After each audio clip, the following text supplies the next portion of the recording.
Hi అండి, నమస్తే friends. ఇవాళ మన వంటింట్లో చూపించే రెసిపీ ఏంటంటే పొద్దునపూట బ్రేక్ఫాస్ట్కైనా కానీ సాయంత్రం స్నాక్స్ కింద అయినా కానీ హెల్తీగా అండ్ టేస్టీగా తినాలనిపించి గోధుమ పిండితో వెజ్ నూడిల్స్ చేసి చూపించబోతున్నానండి. ఈ వెజ్ నూడిల్స్ పిల్లల దగ్గర నుంచి పళ్ళు లేని పెద్ద వయసు వారి వరకు చాలా ఇష్టంగా తింటారండి. చాలా టేస్టీగా ఉంటాయి. మనం బయటకు వెళ్ళి మార్కెట్లో ఈ నూడిల్స్ని కొనాల్సిన అవసరం లేదండి. ఇంట్లో ఉండే మైదా పిండి వాడకుండా చాలా హెల్తీగా గోధుమ పిండితోని ఇలా నూడిల్స్ చేసుకుని తినేయచ్చండి. చాలా టేస్టీగా ఉంటాయి. అలాగే చాలా సింపుల్ ప్రాసెస్ అండి.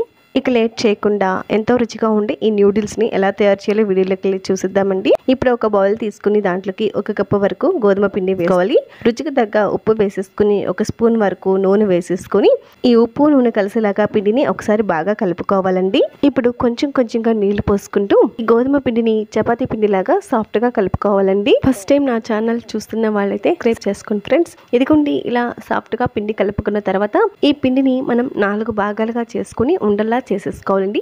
ఇదిగోండి, ఈ సైజులో చేసుకుంటే సరిపోతుంది. చూసారా, ఇలా చేసుకున్న తర్వాత స్టవ్ మీద ఒక కడాయి పెట్టేసుకుని 1 లీటర్ వరకు నీళ్లు పోసుకోవాలండి. దీంట్లోకి 1 స్పూన్ వరకు నూనె వేసేసుకోవాలి. ఇప్పుడు స్టవ్ ని హై ఫ్లేమ్ లో పెట్టేసుకుని ఈ నీళ్ళని బాగా మరిగించుకోవాలండి. ఈ లోపల ఇదిగోండి, సన్న రంధ్రాలు ఉన్న జంతికల ప్లేట్ తీసాను. అలాగే జంతికలు కొట్టడానికి నూనె అప్లై చేసేసుకున్నానండి. ఇప్పుడు ఈ జంతికల గొట్టంలోకి మనం ముందుగా కలిపి ఉంచుకున్న గోధుమ పిండి ముద్దల్ని ఇలా కొంచెం గ్యాప్ ఇచ్చేసి మొత్తం అంతా పెట్టేసుకోవాలండి. ఇలా పిండి మొత్తం పెట్టుకున్న తర్వాత మూత పెట్టేసేసుకోవాలి. అలాగే ఇక్కడ ఒక ప్లేట్ మీద నేను న్యూడిల్స్ ని ఒత్తి చూపిస్తున్నానండి. మీరు కావాలంటే డైరెక్ట్ గా నీళ్ళల్లోని ఈ న్యూడిల్స్ ని ఒత్తుకోవచ్చు. కొత్తగా న్యూడిల్స్ చేసే వారికి ఈజీగా ఉండడానికి ఇలా ప్లేట్ మీద ఒత్తుకోవచ్చండి. ఇదిగోండి, ఇక్కడ నేనైతే న్యూడిల్స్ ఒత్తి చూపిస్తున్నాను. చూడండి, చూసారా ఎంత పొడవుగా ఉన్నాయో. ఇదిగోండి, ఇక్కడ నీళ్ళైతే బాగా మరిగిపోతున్నాయి కదా. ఇప్పుడు మనం చేసుకున్న న్యూడిల్స్ ని ఈ వేడి నీళ్ళల్లోకి వేసేసుకోవాలి. ఇప్పుడు స్టవ్ ని మీడియం ఫ్లేమ్ లో పెట్టేసుకుని గరిటతో ఈ విధంగా నెమ్మదిగా కలుపుకుంటూను ఈ న్యూడిల్స్ ని ఒక 4 నుంచి 5 నిమిషాల పాటు ఉడికించుకోవాలండి. ఈ న్యూడిల్స్ చేసేటప్పుడు నీళ్ళు అనేవి బాగా మరుగుతూ ఉన్నప్పుడే ఈ న్యూడిల్స్ ఉడికించుకోవాలండి. అప్పుడే ముద్దలా అవ్వకుండా విడివిల్లాడుతూ వస్తాయి. అలాగే గరిటతో నెమ్మదిగా ఈ విధంగా కలుపుకుంటూ న్యూడిల్స్ ని వేడి చేసుకుంటూ ఉడికించుకోవాలండి. అప్పుడే విడివిల్లాడుతూ వస్తాయి. అలాగే ఎక్కువగా ఉడికించాల్సిన అవసరం లేదండి. జస్ట్ 5 నిమిషాలు ఉడికిస్తే సరిపోతుంది. ఇదిగోండి, ఇక్కడ ఉడికించుకున్న న్యూడిల్స్ ని ఒక స్ట్రైనర్ లోకి అయితే వడపోసుకోవాలి. ఈ న్యూడిల్స్ ని పూర్తిగా నీళ్లు దిగిపోయేంత వరకు పక్కన పెట్టేసుకోవాలండి. ఇప్పుడు స్టవ్ మీద ఒక కడాయి పెట్టేసుకొని దాంట్లోకి ఒక 2 స్పూన్ల వరకు నూనె వేసుకొని నూనె వేడిన తర్వాత ఉల్లిపాయ ముక్కలు, అలాగే క్యాప్సికమ్ ముక్కలు, క్యారెట్ ముక్కలు, అలాగే క్యాబేజీ కూడా వేసేసుకోవాలి. మీరు కావాలంటే ఈ న్యూడిల్స్ లోకి టమాటా ముక్కలు కూడా వేసుకోవచ్చండి. నేనైతే వేయట్లేదు. నేనైతే ఓన్లీ క్యాప్సికమ్, క్యారెట్, క్యాబేజీ, పచ్చిమిరపకాయ, ఉల్లిపాయ మాత్రమే వేస్తున్నానండి. ఇలా వెజిటబుల్స్ అన్ని వేసుకున్న తర్వాత వీటిని 1 నిమిషం పాటు బాగా ఫ్రై చేసుకోవాలండి. స్టవ్ ని హై ఫ్లేమ్ లో పెట్టేసుకుని వీటిని ఫ్రై చేసుకోవాలండి. అలాగే దీంట్లోకి రుచికి తగ్గ సాల్ట్ వేసుకోవాలి. ఒక 1/2 స్పూన్ వరకు పసుపు వేసుకోవాలండి. ఇలా సాల్ట్, పసుపు వేసుకున్న తర్వాత వీటిని మరొకసారి ఫ్రై చేసుకోవాలండి.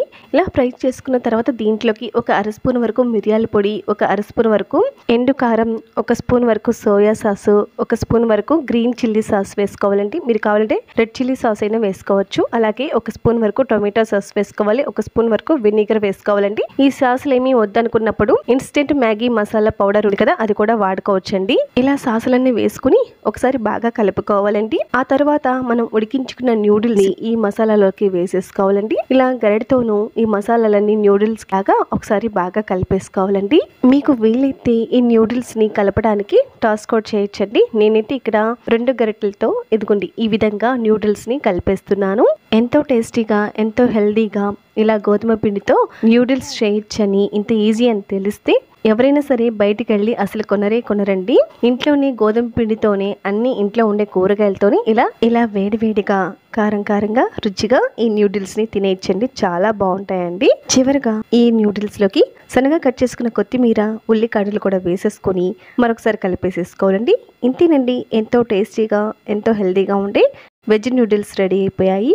ఇప్పుడు స్టవ్ ఆఫ్ చేసేసుకొని ఈ న్యూడిల్స్ని ఒక ప్లేట్లోకి సర్వ్ చేసుకుందాము.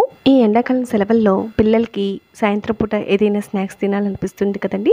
అలాంటప్పుడు గోధుమ పిండితో ఇలా హెల్తీగా టేస్టీగా న్యూడిల్స్ చేసి పెట్టామంటే చాలా ఇష్టంగా తింటారండి. ఫ్రెండ్స్, మీరు కావాలంటే ఈ వెజ్ న్యూడిల్స్లోకి నిమ్మరసమైన పిండుకోవచ్చండి. అలాగే సన్నగా కట్ చేసుకున్న ఉల్లిపాయ ముక్కలతో కూడా ఈ న్యూడిల్స్ని తినచ్చండి. చాలా టేస్టీగా ఉంటుంది.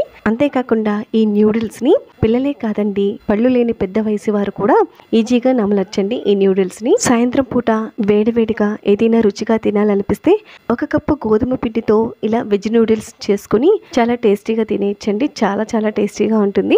ఫ్రెండ్స్, మీరు కూడా మీ ఇంట్లో ఇలా సాయంత్రం పూట ఏదైనా స్నాక్స్ చేయాలనుకుంటే కనుక ఇలా గోధుమ పిండితో ఇలా న్యూడిల్స్ తయారు చేసి టేస్ట్ చేసి ఎలా కుదిరిందో కమెంట్ చేయండి. ఫ్రెండ్స్, మీకు ఈ రెసిపీ నచ్చినట్లయితే లైక్ చేయండి, మీ ఫ్రెండ్స్కి బంధువులకి షేర్ చేయండి. మరిన్ని టేస్టీ అండ్ సింపుల్ రెసిపీస్ కోసం నా ఛానల్ని తప్పకుండా సబ్స్క్రైబ్ చేసుకోండి ఫ్రెండ్స్.